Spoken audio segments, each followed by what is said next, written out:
গোপালগঞ্জের সবশেষ খবর জানাতে শহরের মডেল মসজিদ এলাকায় আছেন রিপোর্টার জয়ন্ত শিলালী।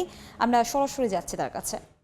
জয়ন্ত, গোপালগঞ্জে ৩ ঘন্টা কারফিউ শিথিল থাকার পরে কিন্তু দুপুর ২টা থেকে আবার কারফিউ জারি হয়েছে। কারফিউ তো এরপরেও আমরা দেখতে পাচ্ছি যে কিছু লোকজন কিন্তু রাস্তাঘাটে রয়ে গেছে এবং তাদের প্রয়োজনীয় কাজ সারছেন। এবং আমরা এই কিছুক্ষণ আগে যে বড় বাজার রয়েছে সেই বড় বাজার এলাকা ঘুরে এসেছি, সেখানে দেখেছি যে স্বল্প পরিসরে কিছু দোকান খোলা রয়েছে। সেই দোকানগুলোতে মূলত যারা প্রয়োজন যাদের তারা এসে তাদের কেনাকাটাগুলো করছেন।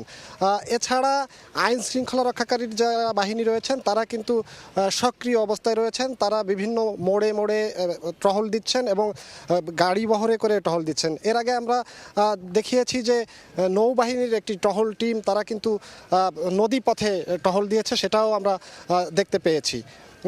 এছাড়া আমি যদি এই পুরো ঘটনার কথা বলি তাহলে বলি যে এই এনসিপির এই সমাবেশকে ঘিরে যে সহিংসতার ঘটনা ঘটেছে, সেই সহিংসতার ঘটনায় কিন্তু মামলা হয়েছে।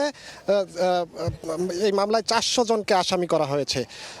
এছাড়া আজ বিকেলে একটি ব্রিফিং হওয়ার কথা হয়েছে, যে ব্রিফিং থেকে হয়তোবা এই কারফিউ আবার বাড়ানো হবে কিনা সেটিও আমরা জানতে পারবো। আর এখানকার যারা সাধারণ মানুষ রয়েছেন তাদের সাথে কথা বলেছি, তারা যেটি বলছেন যে এখন যে অবস্থা রয়েছে এই অবস্থাটি অনেকটাই স্বাভাবিক। যদি এই স্বাভাবিক অবস্থা যেভাবে বিরাজ করছে, এখন যদি কারফিউ তুলে দেওয়া হয় তাহলে সাধারণ মানুষ কিন্তু তাদের কাজকর্মে ফিরতে পারবেন এবং তারা একটু স্বস্তি পাবেন। এক কথায় আমি যদি বলতে চাই যে এখানকার মানুষ চাইছেন এখন যাতে আর কারফিউ না থাকে, যে ঘটনাগুলি ঘটে গেছে সেটির যে আর পুনরাবৃত্তি না হয় সেটাও তারা চাচ্ছেন। সাধারণ মানুষ চান যে তারা একটু স্বস্তিতে থাকতে।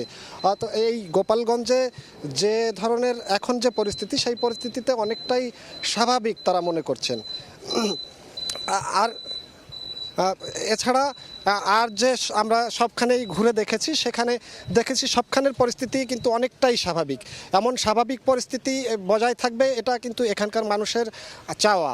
তো এই ছিল আমার কাছে গোপালগঞ্জের সর্বশেষ পরিস্থিতি। গোপালগঞ্জের কারফিউ পরিস্থিতির খবর জানাচ্ছিলেন আমাদের সহকর্মী জয়ন্ত শিলালী।